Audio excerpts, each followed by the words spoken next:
Hello, Dr. Maninda. Hi, how are you? I'm doing great. Thanks for asking, Dr. Maninda Low. Before we start the session, please, all the attendees, please join as we have one of our spectacular speaker, Dr. Maninda Law, is the Vice President of Business Solutions and Member Experiences at Okada, Manila, where she leads a $200 million casino gaming operation and product development. With over 3 decades of hospitality and gaming experience across Asia and America, she now held with key roles at renowned properties Vietnam, City of Dreams, Hawaii. Dr. Low is passionate about developing future leaders and advancing the integrated resort industry in the Philippines. Her leadership and innovation has earned her global recognition, including being named one of the 35 global women thought leaders. She has been featured in the respected publications such as Mako Business, Sigma Magazine, and Conglomerate Magazine. Dr. Low is also a recipient of the 2024 CXO2 Business Leadership Excellence Award. So, a lot of awards on your under your cap, Dr. Maninda. So, the stage is all yours, and we are looking for your insights. Thank you. Thank you. Hi, everyone. Thank you so much for the nice introductions.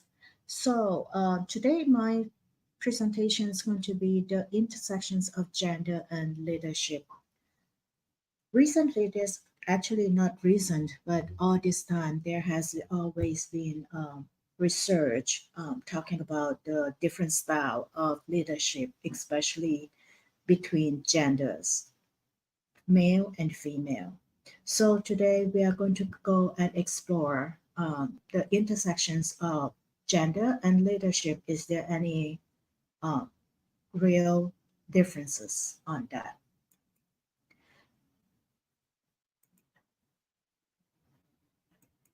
So my agenda today is going to talk about the gender versus leadership.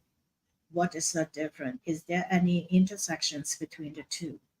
And then the leadership styles, comparative analysis of feminine and masculine leadership styles, strategies for advancing gender equity in leadership organizations, point of view, strategies for advancing gender equity in leadership, feminine point of view. So now let's look at the two different leadership style first. I'm not going to use male or female to at this point to kind of comparing the two. I would rather want to use the masculine and feminine style of leadership. So on masculine style, more you can see that the person will be more directive decisions making and focus on performance and result, and they are very risk takers. While the feminine style of leadership, we are more empathy and emotional intelligence. We are more on EI, collaborative decisions making, development of others, more like to nurture and want to develop others and help others to be success. So those are the two leadership style that I would put it up. The reason why I don't use male or female because currently um, I believe these two leadership style can be exchangeable. Some female leadership can be very uh, decisive making or performance and result driven, and also can be risk taken, just like masculine. But some of the masculine or some of the male leadership might also have involved some collaborative and like to develop others and other. So that's why I would rather use masculine and feminine style of leadership to compare the two. So let's dive into the comparative analysis for feminine and masculine leadership style. So this content, we do not really try to, it is important to understand that These styles are not exclusive for any gender. It's more comparative analysis which focus on the similarities, differences, and the context of different styles. So let's go overlap and flexibility.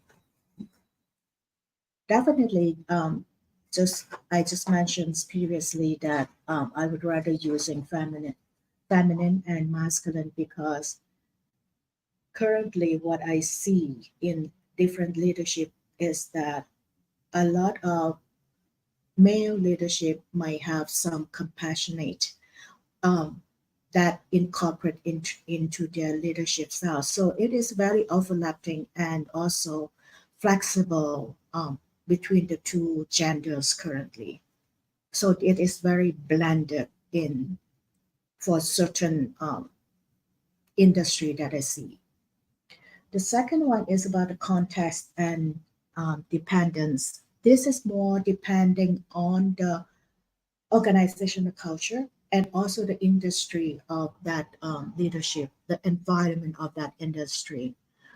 Because once there is no one size fit all of any kind of leadership style.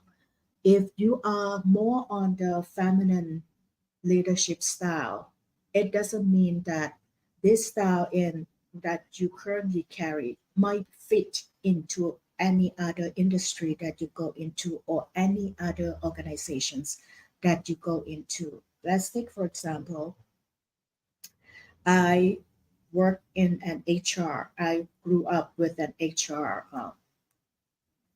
industry, I could say, in the hospitality, where we are very it carry out a very feminine type of leadership style among us because at that time our HR department we have about 10 team members, but we only have one male members in there, so you can feel how feminine it is in HR at that moment, how our leaders carry out the the the managing the HR.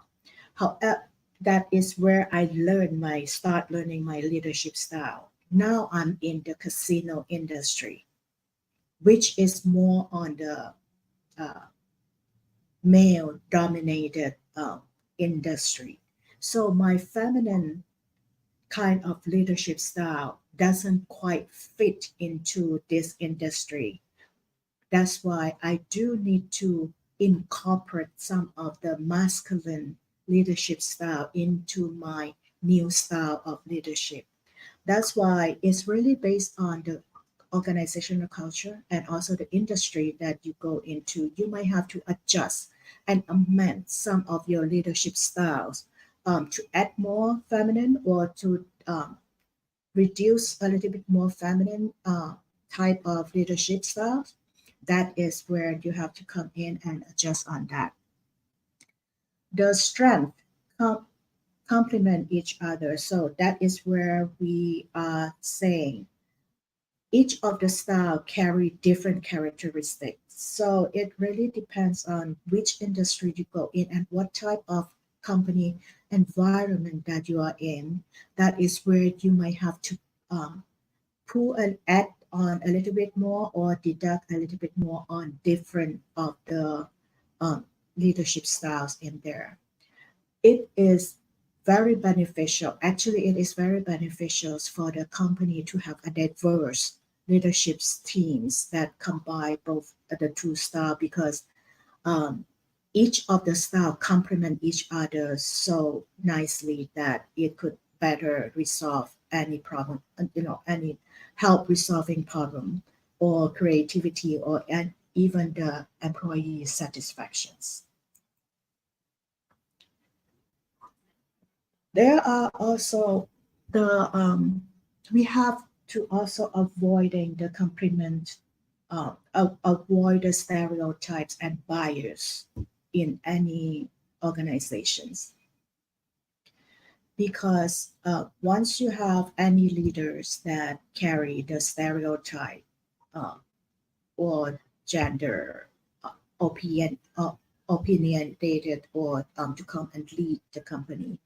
That really not helping the environment or the leadership in that company. It doesn't help at all because that would create a very unease environment for a lot of peers among them.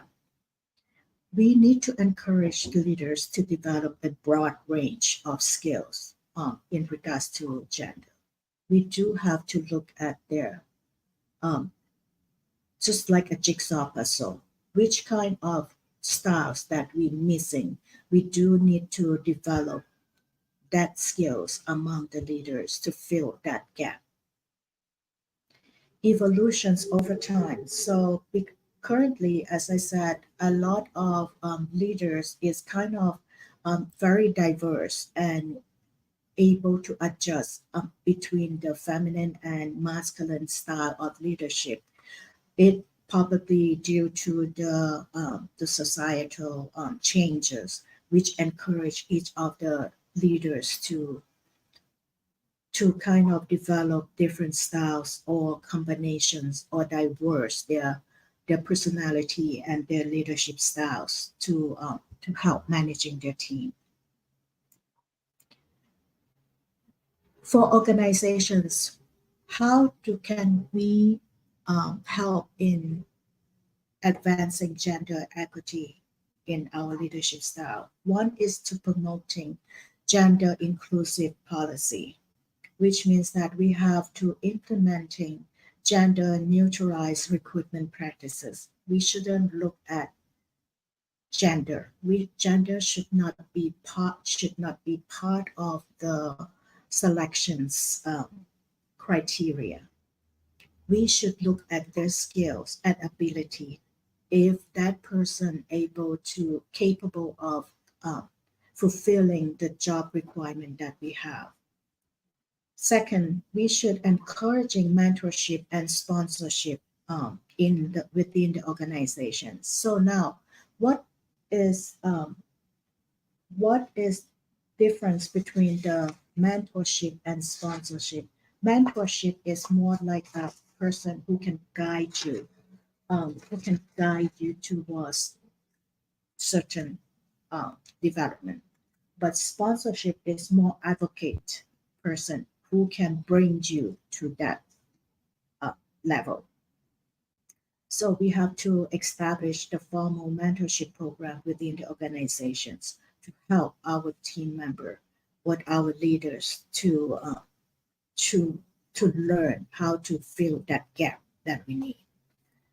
Third, we need to challenging stereotype and unconscious bias. We have to promote the awareness training within the organizations on the stereotypes and also the bias that might have. Organization also need to create an inclusive work culture to foster work environment that encourage the diverse value of the leadership styles.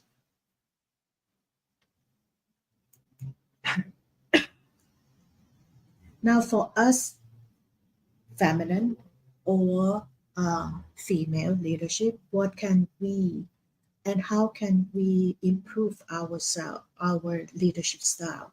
First is don't shy out on your own ambitious and leadership identities.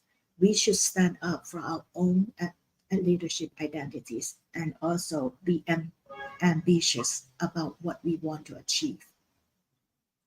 Second is to build strategic network and find sponsor, not just a mentor. As I said, mentor is person who guide, but sponsor is the one who can lead you and bring you to the positions. So that's why we do need to strategically networking and to find that sponsors. Third, master influence and executive presence. So we have to be present. We need to be very confident and make sure that we speak with authority and clarity when we were in the leader meeting. We also have to develop the negotiation skills And this negotiation skills is not only negotiate with our vendor or our partner, but also to be able to negotiate for our own salary, promotions, and also opportunities. We also have to master the boardroom games, which means that we need to understand the decision making dynamics within our own organizations and how we could secure our own seat at that table. Now, number 5, continuously upskill and future proof your leadership. We need to, we always need to continuous learning. Learning is to stay ahead of the industry trend. And executive educations, this is to continuous learning that would provide us with those skills. Adapt, change, and innovation. So we have to be more flexible to embrace the technology, digital transformations, and also global leadership competitiveness. We also need to develop resilience, not to fall forward or pivot our strategy and how to develop our resilience. We have to lift as you climb, empower other women, the live as we climb, which means that we have to lift ourselves, we have to climb, and also need to be able to empower other female leaders to climb as we moving up, to be a role model to other women. We also have to create a support system among our female leaders. And we also have to advocate for workplace equity, equality, push for inclusive policy, fair pay, and leadership diversity. But last but not least, we have to define success on our own terms. We have to redefine work-life balance among ourselves. We also have to make intentional career choices, and we also have to stay true to our own values. Shouldn't allow anyone to deplete our own values. We should stay firm with what is our value. Need to believe in ourselves and be confident.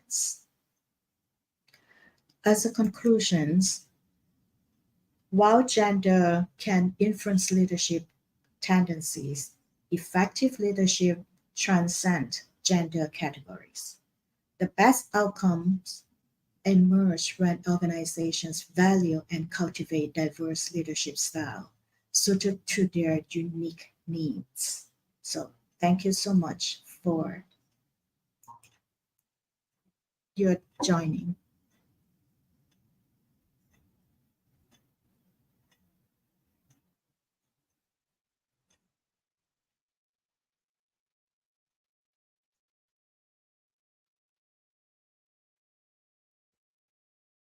Just wonder if anyone has any clarifications that I could kind of clarify for you.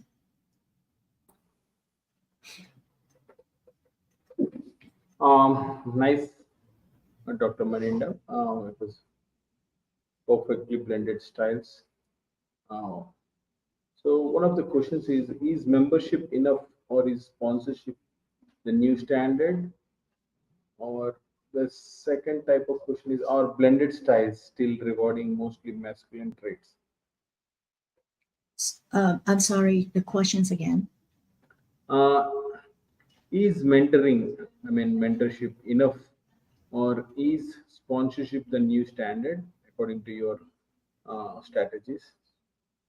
According to my strategy, actually, mentorship, it really, mentorship can guide me and make me understand or lead me to learn new way. However, sponsorship are the person that would help me to get to the top or where I want to be. Okay. So the two is kind of different for me personally, I would like to have both. One mentor is whatever issues that I have, I can go and get the guideline from. Oh, However, the sponsorship are the one who, with especially in the company, if I can find a sponsorship who can see my skill and my ability, he or she can be the one that push me and give me opportunity to go one mhm. level up. Yeah. Oh, it was nice, Dr. Manind. We have a couple of questions. We do send it Yes. to LinkedIn or the email which you have shared to us from other speakers. Yes. We do send their contacts. Please look into it and please answer. Thank you so much, Dr. Maninda, for being with us. It was lovely and nice to have you on. Thank you. Thank you. Namaste. Thank you so much. Thank you for having me. Thank you.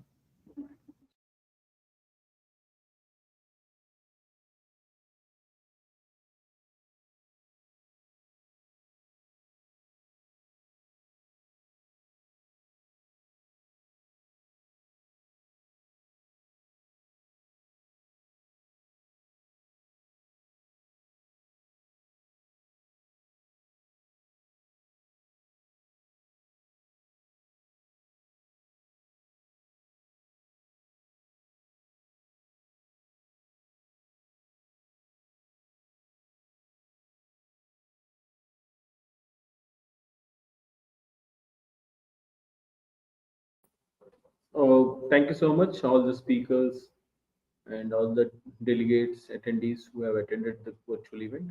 This marks the end of the session one in Paris time zone on the day one. Thank you for attending all the virtual summit, both attendees and speakers for their valuable inputs. Thank you one and all, and we will see everybody in the EST time zone, which is going to start in a couple of hours. Thank you so much. Namaste. Bye bye. Assalamu alaikum.